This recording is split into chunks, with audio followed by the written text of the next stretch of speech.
The Times reports this evening that the House of Commons is on the verge of something unprecedented, an open debate on the conduct of Andrew, the former Prince, the former Duke of York, Andrew Mountbatten Windsor, formerly Prince Andrew, now a private citizen stripped of his titles and protections.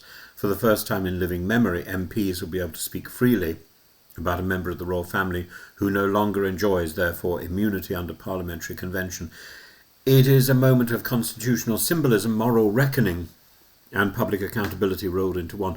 Andrew's transformation from His Royal Highness to a man answerable before Parliament is a powerful image of decline, both personal and institutional. It lays bare a tension long buried in Britain's constitutional monarchy, the uneasy intersection between hereditary privilege and democratic oversight. Until now, MPs have been forbidden under Erskine May from criticising any royal by name except through a carefully worded substantive motion.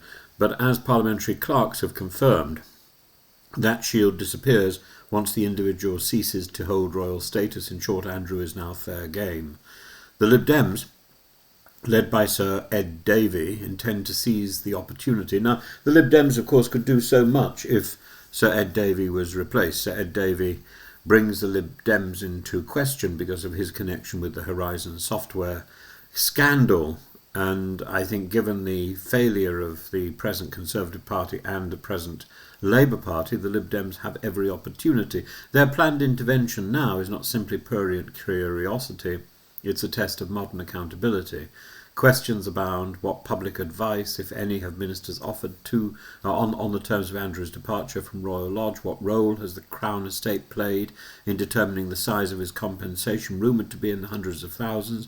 Why was a man who paid a peppercorn rent for 2 decades treated with such indulgence, while ordinary citizens face eviction after a month's arrears?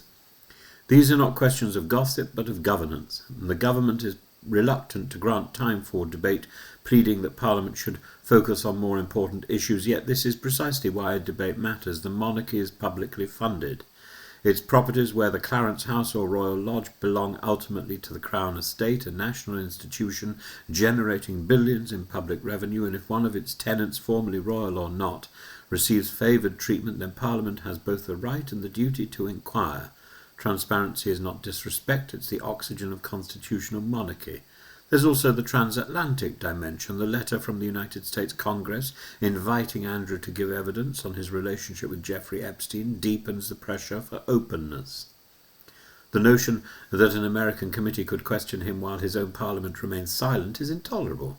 Sir Ed Davey has rightly said that Andrew should testify both in Washington and Westminster. The victims of Epstein's network, including the late Virginia Giuffre, deserve the dignity of full disclosure. Symbolically, this debate would represent a breach in one of Britain's oldest taboos. When Edward the Eighth abdicated, the Commons barely spoke his name. When the Duke of York gave his disastrous interview to the BBC, MPs could comment only obliquely. But now, as Mr. Mountbatten Windsor, he is accountable like any other citizen. His fate at Royal Lodge, whether eviction, payout or negotiated retreat, is no longer a matter for palace discretion, but of public interest. For King Charles, this is a double-edged moment. On the one hand, it affirms his determination to modernise the monarchy and distance the crown from scandal.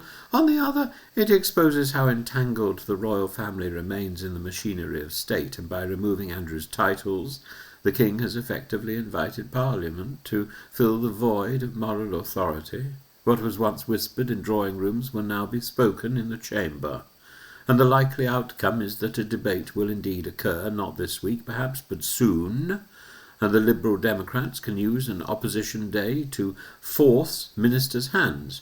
Labour backbenchers, wary of being seen to defend privilege, will join in. Even a few Conservatives, under pressure from constituents weary of royal indulgence, may lend their voices. The tone will matter.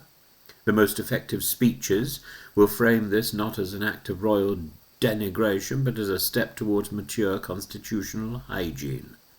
In the end, What Parliament is debating is not simply the conduct of one disgraced man, but the principle of equal accountability. If monarchy is to endure, it must evolve under the same light of scrutiny that falls on every other public institution. Andrew Mountbatten Windsor has lost his titles, his grace and favour home, and now his immunity.